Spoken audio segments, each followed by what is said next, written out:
But can you believe Spooky Pinball doing all the right things here? They got the recipe, baby. They got the license people want. They got the art people want. They got the toys that people want. And they sell out immediately. The game is selling for $18,000 on the secondary market, not even shipped yet. And they still spend money to go out and get Jump in the Line to round out this entire release. Why do you do that? I don't know. I wouldn't. Other manufacturers wouldn't either. Why do that? I don't know why.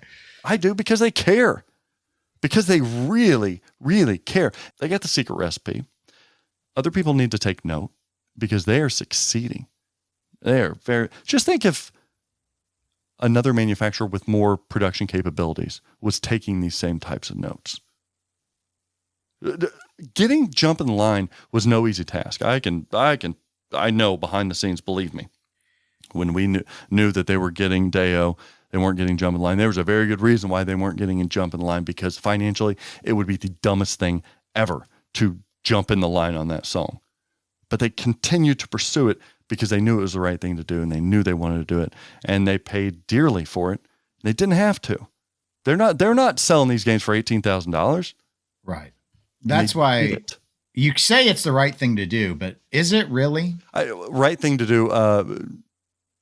It's what we all wanted as collectors. I didn't hear a bunch of people saying, I can't get into Beetlejuice. It didn't have Jump in the Line. Again, the game sold out before it even was revealed. And then when people saw it, they're like, holy crap, this really represents the theme. There's a line between that you can jump in or not. Does it accurately reflect the theme, or is it supposed to be everything to everyone who loves the movie? And that this pleases consumers, I totally understand. That it is so beyond necessary. Again, this is a commercial product. At some point, I think it's like, why would you do this? That could have been money that could have been saved for the next game. That's the devil's advocate I'm going to play. That money could have been put towards the next game. Absolutely. The reason I like this is because of the same reason I dislike a lot of what happens in this industry. And it doesn't do me a lick of good to talk like this, but it's the effing truth. I turn my nose up to a lot of this industry because people are only looking for that quick, short-term thing. They're premature on announcements. They're creating products not for the revenue and growth of a company, but for their own attentional needs. This sounds crazy, but it's so true. I love Spooky Pinball for so many reasons, and I will sound like that spooky shill. But it's just the truth. The reason they're doing this is because they are one company that can see past the game that's in front of them, the product that they're presenting. It's not about Beetlejuice. They're building a company. They're building a brand. And they see long-term because they're young people, a young team. They're in this for the long haul. They're in this for the bigger picture. So I respect so much that they're like, no, we don't need it for this product. But this adds dividends to our long-term growth and the culture that we are presenting and the brand that we are evolving into. If I'm a pinball manufacturer, this is the kind of shit that I do all day long. It's the kind of stuff that I try to do with my company.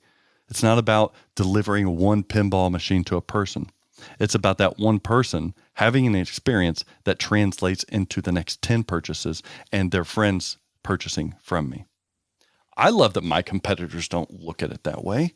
Just like Spooky probably loves that their competitors aren't in many respects as well. And I think they will. And I think they already have started. Other manufacturers already start seeing what's working. They're going to run with it. But I would argue that this is a move that says we're all in and we're going to do everything we can. Even if it doesn't make financial sense, we're in it for the long haul. This is a long play here. And it helps round out our game, and we're proud of what we're creating, and we're trying to create a legacy here. And when people look back, this will enhance even more so their experience of one of the products, which is kind of our calling card. Like, we have to put our name on this. For the sake of time, I won't explain to you the holes in what you just presented. My soliloquy. Spooky Pinball. Keep jumping that line, baby. What a weird predicament we're in, Dennis. That their next game is not only already sold out, it is already, right now, I can almost guarantee you that if somebody had a spot for next Spooky game, they could sell it for $22,000. Sight unseen right now. I guarantee you if I try to sell one, I could sell one for $22,000, if not more, right now, sight unseen. This is why the jump in the line doesn't make sense. If they're not going to jack their prices and they're not going to increase production, there's no dividends to collect. If they're going to be a 1,000 unit a run company, then it is what it is. And you just need to be good enough to instantly sell all that out. That already means you have everything you would ever want. All that cachet, all that trust, all that love is there. It's already there. You can't have more love. You can always have more love. No. No. That's a special game. Evil Dead's a special game. They're creating some special games. The next game is a very special game.